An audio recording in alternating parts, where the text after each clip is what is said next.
menempatkan diri dalam situasi-situasi sebagai orang Kristen yang ingin menjadi Kristen yang ahli. Seorang Kristen yang sungguh-sungguh menghayati panggilan hidupnya, yang dimanapun dia pergi dan berada selalu memberi guna, selalu memberi cahaya, selalu memberi terang, selalu menjadi garam. Paulus namanya. Inilah maksud saya menyusun seri khotbah menjadi Kristen yang ahli itu ini. Untuk sampai pada satu kesimpulan yang sebenarnya mendasar, yang ketong tahu, tapi sering lupa. Apa itu? Kita harus berbeda.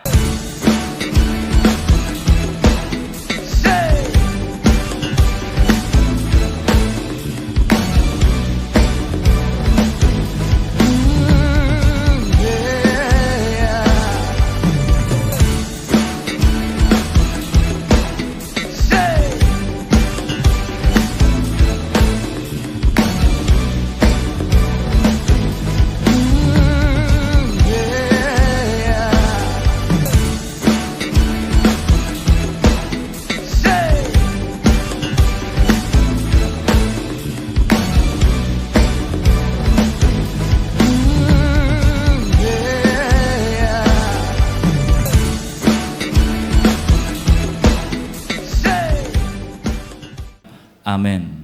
Silahkan duduk. Salam sejahtera bagi kita semua. Haleluya.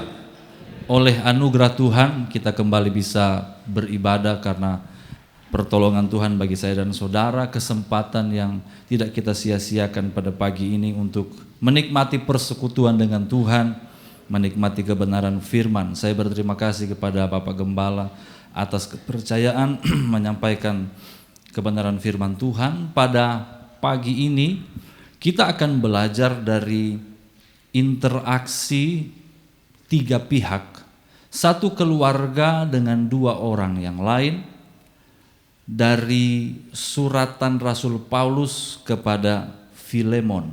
Kita buka surat Filemon, hanya satu pasal.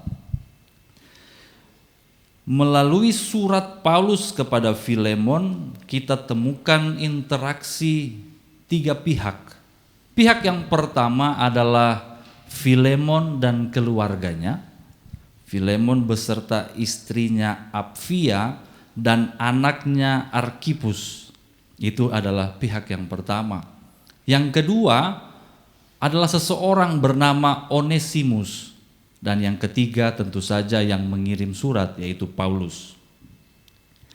Dari interaksi tiga pihak ini, saya mau bawa kita untuk belajar bagaimana menempatkan diri. Menempatkan diri dalam situasi-situasi sebagai orang Kristen yang ingin menjadi Kristen yang ahli. Saya pikir saya sudah akhiri seri khotbah ini, tapi ternyata masih ada. Ya. Mari kita baca untuk menjadi penuntun di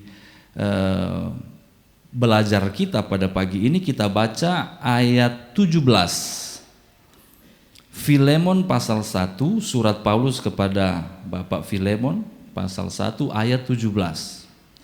Yang sudah ketemu boleh bilang haleluya. Terima kasih. Mari kita baca dengan suara yang minimal tetangga kiri kanan bisa dengar.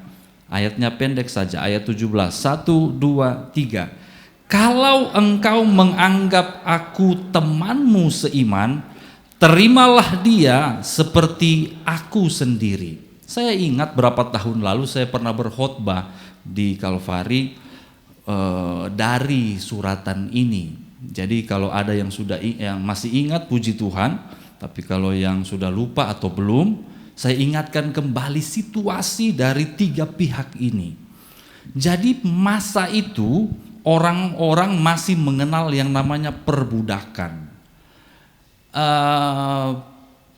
Perbudakan masih umum dipraktekan. Teks ini adalah teks yang cukup berat untuk orang Barat modern, karena orang Barat modern itu sangat anti, alergi dengan kata perbudakan. Tapi kalau kita di timur ini, kita masih sedikit paham seperti apa perbudakan itu. Karena belum terlalu lama, masih saya dengar ada raja-raja di sini, ada hamba-hamba dan seterusnya. Bukan berarti ada manusia yang lebih rendah dan manusia yang lebih tinggi, bukan. Tapi ini bicara soal status sosial atau kasta sosial. Jadi di masa itu di daerah Kolose, ya ini Bapak Filemon ini dia tinggal di Kolose dan sekitarnya, bahkan orang Yahudi itu masih mengenal perbudakan dan ada kasta sosial pemilik budak dan budak. Bukan pembantu rumah tangga, bukan pekerja, bukan orang gaji, bukan, budak. Budak itu dua tipe, ada budak beli lunas, ada yang lahir di rumah. Saya baca dalam tradisi gereja, Bapak Tuan Rama Filemon ini orang yang cukup kaya, orang yang cukup terpandang di Kolose dan sekitarnya. Terus Bapak Tua ini punya budak-budak banyak dan salah satunya bernama Onesimus. Onesimus sendiri berarti yang berguna, yang memberi untung. Yang ini memang nama budak yang kalau kerja tuh bagus, Onesimus. Nah, Onesimus ini statusnya adalah budak yang lahir di rumah. Jadi dia punya keberadaan hidup sepenuhnya itu betul-betul milik tuannya. Karena lahir dari budak belian dan dibesarkan di rumah Filemon. Lalu kemudian Filemon ini menjadi Kristen. Mengenal Tuhan lewat hamba Tuhan yang bernama Epafras. Nah, dalam interaksi mereka, belum ada Paulus di sini. Masih keluarga Filemon dengan Onesimus. Si Onesimus ini bikin kesalahan besar. Hukum waktu itu budak tidak boleh bikin salah kepada tuan. Wih, itu langsung hukum. Itu bisa ada hukum, maaf, agak keras mungkin, potong tangan. Lalu kalau pelanggarannya berat ada cap di dahi, taruh cap huruf begini dengan besi panas supaya tidak hilang. Dan dalam tradisi gereja diceritakan Onesimus karena pelanggarannya cukup berat, dia sempat dicap di dahi. Sehingga kemana-mana akan terlihat bahwa dia adalah budak yang berbuat salah. Dan ternyata kesalahan Onesimus menurut tradisi gereja itu berdampak kepada Arkipus, seorang anak dari Filemon dan juga istrinya. Jadi sedemikianlah persoalan yang terjadi kepada dua pihak yang pertama ini. Tetapi belum selesai sampai di situ. Onesimus melakukan pelanggaran terakhir yang paling berat yang bisa dilakukan oleh seorang budak. Yang hukumannya adalah hukuman mati. Dimanapun dia pergi, kalau berita bahwa dia melanggar ini sudah didengar, maka nyawanya bisa diambil oleh pemerintah, oleh siapa saja. Apa itu? Pelanggarannya adalah lari dari tuannya. Larilah dia dari tuannya. Sehingga Onesimus statusnya bagi Filemon, bagi pihak pertama ini, sungguh sudah melakukan pengkhianatan yang tidak terkatakan. Sudah melanggar, sudah pecap di dahi, sekarang lari lagi. Ini mewakili keadaan-keadaan ketika kita bertemu dengan konflik atau persoalan dengan sesama. Ada kalanya kita hidup berbenturan dengan sesama dan kita merasa pelanggaran orang lain kepada kita berat. Sehingga sudah leh mau ke mana? Dan dia nih sudah beta son ada leh dan dia. Dan begitu pun dengan Onesimus mewakili keadaan di mana dia menganggap pihak yang pertama ya beta sulari dari situ, son bisa bikin apa-apa leh. Itu kerumitan yang terjadi. Tetapi Bapak Ibu Saudara perhatikan baik-baik. Filemon adalah orang Kristen. Terjadi perdebatan antara para ahli kitab. Sabar do, ini dia ini jadi Kristen sebelum Onesimus lari atau sesudah? Itu masih ada perdebatan sedikit. Sebelum Onesimus lari, Filemon dan keluarganya sudah Kristen, atau nanti sesudah Onesimus lari baru mereka terima Injil. Dari yang saya baca Bapak Ibu Saudara, Sebenarnya waktu Onesimus lari, Filemon dan keluarga sudah mulai dengar firman Tuhan dari Epafras. Jadi sudah ada benih-benih. Dan nama Filemon ini sendiri, saudara, mewakili sebuah keadaan Kristen yang sangat ideal. Arti dari nama Filemon adalah penuh kasih. Kita orang Kristen, katakan amin. Dan orang Kristen identik dengan kasih, bilang haleluya. Coba lihat kiri kanan, kasih senyum. Wah, kasih tahu dia, beta penuh dengan kasih. Puji Tuhan. Haleluya. Haleluya. Yang penuh kasih bisa lambaikan tangan. Ada yang tarik, susah sekali. Tetapi oleh persoalan, oleh konflik, oleh segala macam, status orang Kristen, identitas orang Kristen yang ahli, yang harusnya penuh kasih, ini harus tergugat, saudara. Beta bayangkan Filemon pulang rumah, mana itu satu itu? Apfia bilang tahu dia sulari bangkali. Arkipus bilang bukan main ini anak. Suruh aku marah di situ. Dasar. Tapi bukankah begitu orang percaya? Identitas keahlian kita sebagai orang Kristen sering digugat oleh keadaan, oleh kenyataan hidup. Ya. Kita punya kasih, saudara. Identitas ini harus ada dalam situasi apapun. Sabar, cerita belum selesai. Onesimus berjalan dari Kolose, lari, harus menutupi dahinya, terus menerus dia lari ke sana, dari kota ke kota, dari kota ke kota. Tahu ke mana? Dia bikin masalah apa, Masuk penjara. Masuk penjara. Orang yang harusnya berguna dan memberi manfaat sesuai namanya, sekarang sudah tidak berguna, bahkan bikin kacau di Kolose sana, akhirnya kena batunya, masuk penjara. Tapi syukur kepada Tuhan, di penjara dia bertemu dengan Paulus. Haleluya. Seorang Kristen yang ahli. Sekarang kita ketemu dengan pihak yang ketiga, seorang Kristen yang sungguh-sungguh Kristen. Seorang Kristen yang sungguh-sungguh menghayati panggilan hidupnya, yang dimanapun dia pergi dan berada selalu memberi guna, selalu memberi cahaya, selalu memberi terang, selalu menjadi garam. Paulus namanya. Nah, ini ideal, saudara. Paulus, saudara, saya kita baca di dalam Alkitab lewat kesaksian orang lain maupun kesaksian dirinya sendiri. Paulus bilang, aku tahu apa itu kelimpahan, aku tahu apa itu kekurangan, aku tahu penderitaan, aku tahu kemuliaan, aku tahu segala macam. Tapi satu hal, Paulus tetap bertahan dalam iman dan dalam pelayanan. Haleluya. Ya, ada di sana, saudara, di luar sana, jauh-jauh sana, ada orang Kristen yang kalau lagi diberkati, memang puji Tuhan pada setiap hari, puji Tuhan. Begitu susah datang, segala susah datang.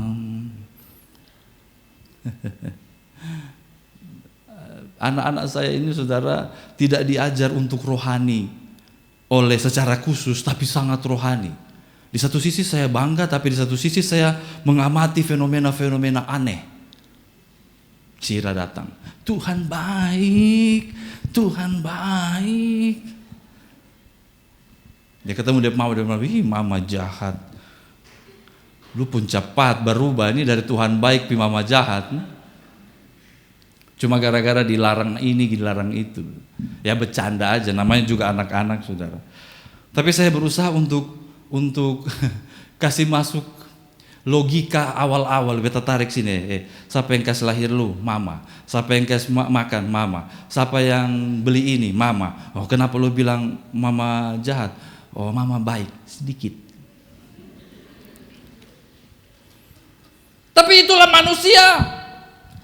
Namun kalau saya dan saudara ingin punya iman yang sungguh-sungguh berharga di hadapan Tuhan, Paulus berani bilang begini, lihatlah aku, teladani aku.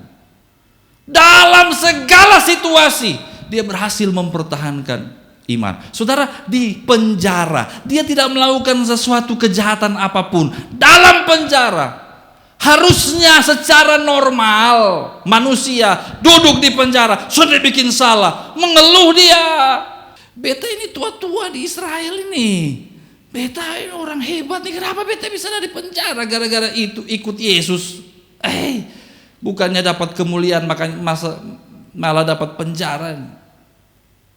Tapi apa yang dilakukan dalam penjara, saudara? Dia tetap menjadi saksi. Napi baru masuk, nama Onesimus. Mulai bahagia dan dia baliat dan dia akhirnya ketemu. Mungkin waktu makan, saya tidak tahu penjara waktu itu karena. Lalu mungkin ada dialog. Onesimus sang pemberontak, sang pembuat onar, sang tukang bikin masalah, ketemu dengan Paulus. Berubah, saudara-saudara. Haleluya. Haleluya. Tenang. Beta ini hari ini khotbah ini mau agak-agak lebih manusiawi. Banyak orang bilang, oh Tuhan yang ubah.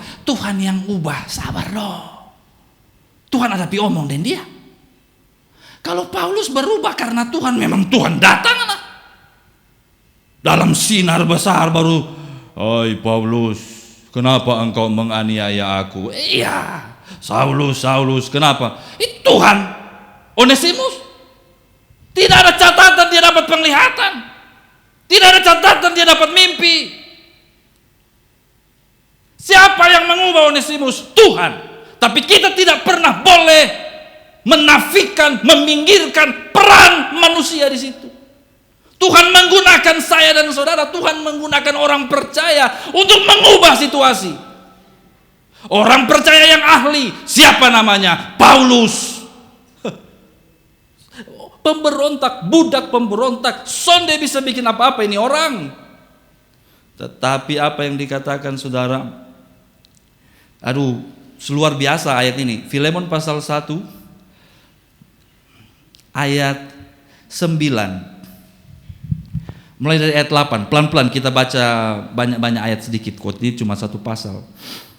Karena itu sekalipun di dalam Kristus aku mempunyai kebebasan penuh untuk memerintahkan kepadamu apa yang harus engkau lakukan, tetapi mengingat kasihmu itu lebih baik aku memintanya daripadamu. Aku, Paulus, yang sudah menjadi tua, lagi pula sekarang dipenjarakan karena Kristus Yesus, mengajukan permintaan kepadamu mengenai anakku yang kudapat selagi aku dalam penjara, yakni Onesimus. Dahulu memang dia tidak berguna bagimu, tetapi sekarang sangat berguna, baik bagimu maupun bagiku. Ada perubahan. Haleluya. Karena orang yang habis ketemu kita berubah kok sonde, berubah marah-marah dia. Berubah dia, jengkel dia. Waduh, itu berarti harus ada perubahan bukan kepada dia tapi kepada kita. Dulu dia tidak berguna, sekarang berguna. Ayat 12, perhatikan baik-baik ayat 12. Dia kusuruh kembali kepadamu, dia yaitu buah hatiku. Astaga, sudah jadi buah hatinya Paulus. Sebenarnya aku mau menahan dia di sini sebagai gantimu untuk melayani aku selama aku dipenjarakan karena Injil. Sampai mau tahan dia ini, kasihan. Baik sekali dia jadinya ya. Bapak Ibu Saudara yang diberkati Tuhan, kiranya perjumpaan kita dengan persoalan, dengan masalah, dengan orang lain adalah perjumpaan yang membawa berkat. Jangan kita hanya jadi pencari berkat, pencari kesempatan dalam segala kesempatan. Oh, beta ketemu dia, beta dapat untung apa? Beta ketemu dia, beta dapat apa? Beta dapat apa? Mindset kita harus berubah. Kalau mau jadi orang Kristen yang ahli, ketika kita ketemu sesuatu, saya bisa beri apa? Haleluya. Beta ketemu dia ini orang, saya potong ini ketemu beta dia jadi utuh. Nah, harus begitu. Bukan kuat dan gagahku, tapi karena Kristus di dalam aku, firman di dalamku, Roh Kudus dalamku. Jadi utuh dia. Soalnya otak saya potong lain. Amin. Beta ketemu ini masalah, beta bisa dapat untung apa dari ini persoalan. Aduh Tuhan. Oke, nah sekarang kita sudah ketemu, sudah kenalan dengan tiga pihak ini. Ada keluarga yang penuh kasih, ya kita simpulkan dari namanya. Lalu ada Onesimus yang bikin masalah. Lalu si pembuat masalah ini ketemu Paulus, dan sekarang si pembuat masalah jadi baik. Lalu ketemu ayat yang kita baca tadi. Kita mulai dengan ayat 15 dulu. Ini bagian yang berikut. Sudah nih, Onesimus subai-bai. Subai-bai, ayat 15.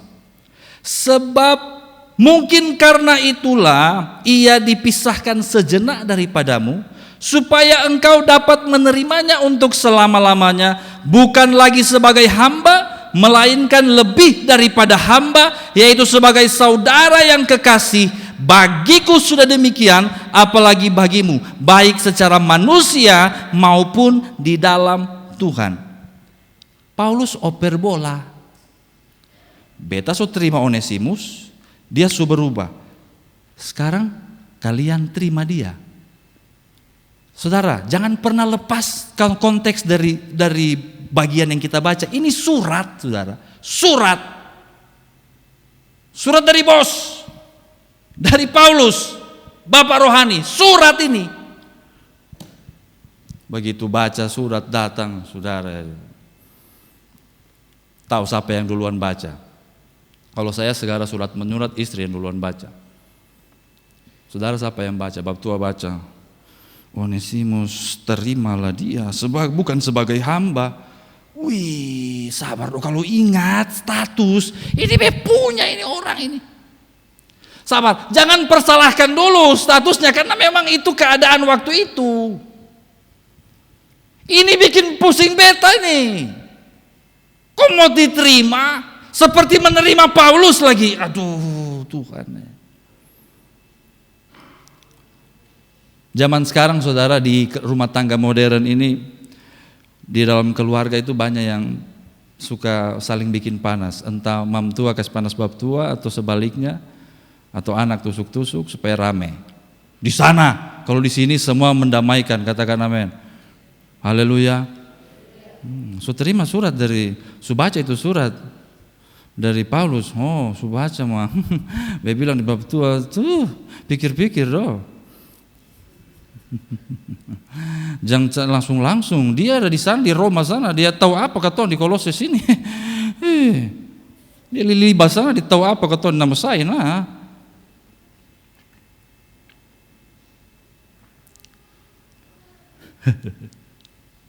Tapi Paulus punya perintah jelas.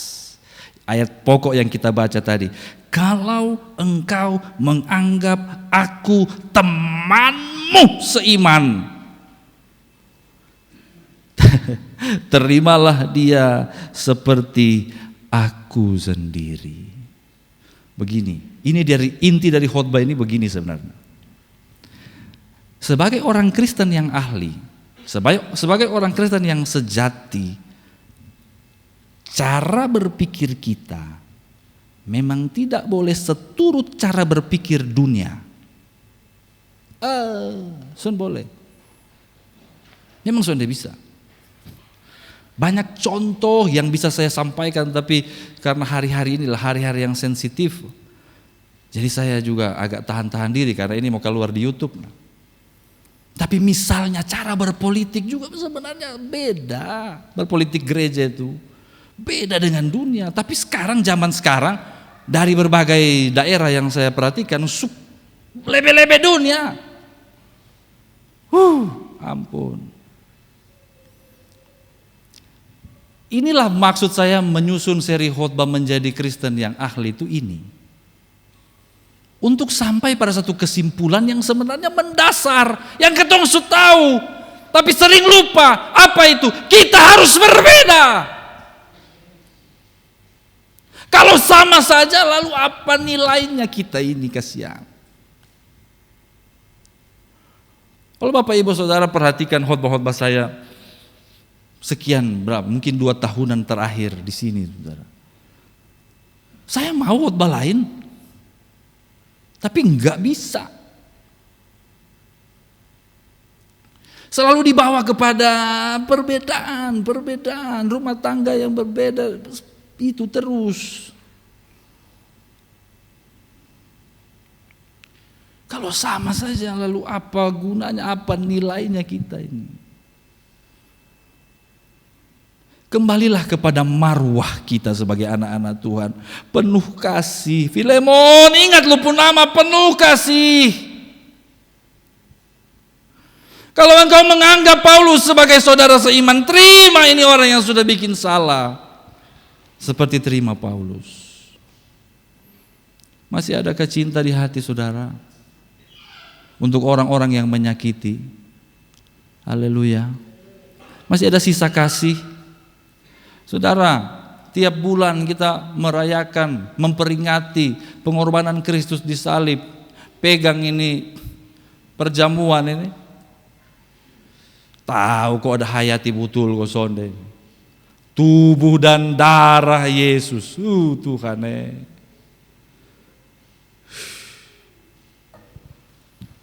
Saya tidak menganut transubstansiasi.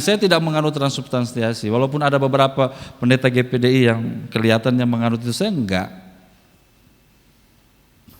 Tapi penghayatan tubuh dan darah Yesus itu penghayatan kasih yang berkorban. Ngerti enggak itu, saudara? Roti yang masuk ke dalam mulut itu tubuhnya. Yang menerima saya dan saudara yang telah berkhianat dalam dosa. Itu yang sementara kita peringati. Makan, minum, supaya kita selamat. Ini harusnya mengubah paradigma orang-orang yang mengikuti Yesus. Jadi berbeda dia. Mohon maaf dengan cara penyampaian yang seperti ini, saudara. Tetapi firman Allah menuntun kita untuk membuat sebuah perubahan. Rumah tangga yang dasarnya adalah kasih akan terus berbahagia dalam saling menerima satu sama lain. Karena meski ada kesalahan, meski ada kesakitan, karena kita akan tersakiti oleh orang-orang yang paling dekat dengan kita. Meski ada itu, tapi karena kasih penuh, tetap terus saling menerima dan mencintai satu sama lain. Haleluya. Suami, istri, anak, orang tua, ke adik. Harusnya. Demikian juga dengan saudara bersaudara sesama jemaat. Demikian juga pergaulan kita di luar sana. Ya, memang sebagai hamba Tuhan, saya minta maaf kepada jemaat atas pameran kebodohan yang dipertontonkan hamba-hamba Tuhan akhir-akhir ini sejak tahun lalu. Ya, pasti Bapak Ibu sudah mengikuti di berbagai media. Pameran kebodohan iman.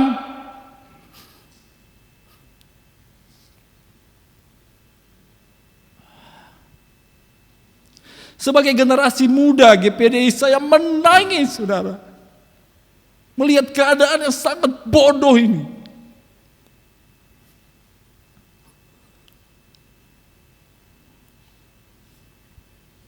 Tapi luka telah tertoreh. Dan sebagai generasi muda, saya harus menyatakan kekecewaan rohani atas keadaan kita hari-hari ini. Lihat firman Tuhan. Lihat firman Tuhan. Firman Tuhan bilang saling menerima, sama seperti menerima Paulus. Saling mengasihi, itu kunci untuk menjadi Kristen yang ahli. Katakan amin. Saya tutup dengan akhir dari cerita ini. Apa yang terjadi? Onesimus datang bersama Epafras, bertemu dengan Filemon. Filemon baca ini surat. Filemon bawa kepada keluarganya. Dan ternyata keluarga Filemon sama seperti bapak rohaninya Paulus adalah Kristen yang ahli, adalah Kristen yang sejati. Mereka merangkul Onesimus, membawa ke rumah, dan Onesimus melayani di Kolose. Bukan sebagai budak, tapi sebagai hamba Tuhan. Anda bayangkan budak yang sebenarnya darahnya sudah halal untuk dibunuh, pemberontak yang sudah dicap dahi, yang adalah sampah. Sekali lagi yang layak dihukum mati. dirangkul oleh tuannya dengan penuh kasih, dibikin jadi pendeta di Kolose.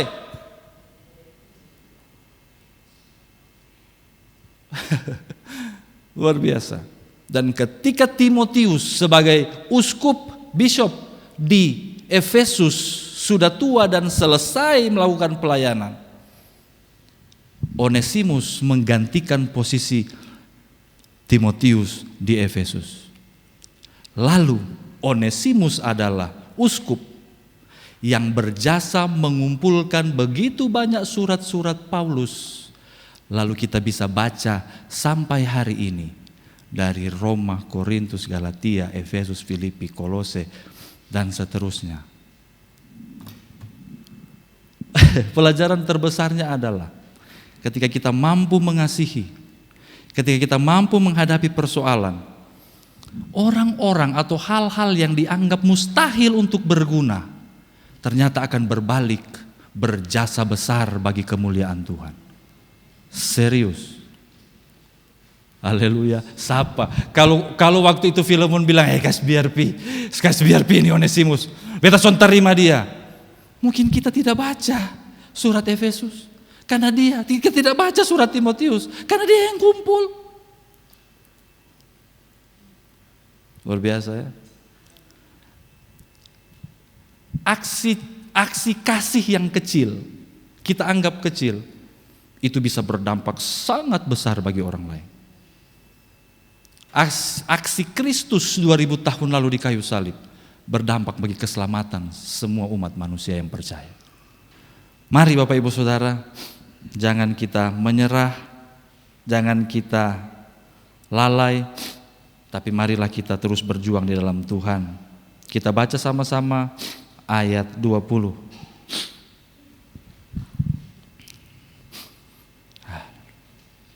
Filemon pasal 1 ayat 20.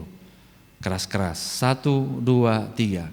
Ya saudaraku, semoga engkau berguna bagiku di dalam Tuhan. Hiburkanlah hatiku di dalam Kristus. Baiklah kita menjadi orang-orang yang membawa penghiburan dan yang berguna. Tuhan Yesus memberkati.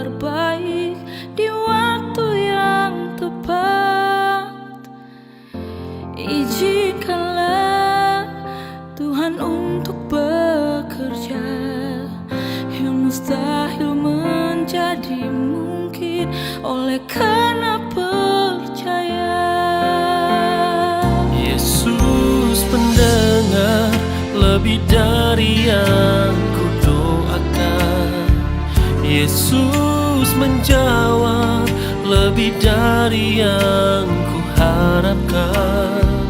Dengan caranya di waktu yang tepat, ku kan melihat Dia jadikan semua.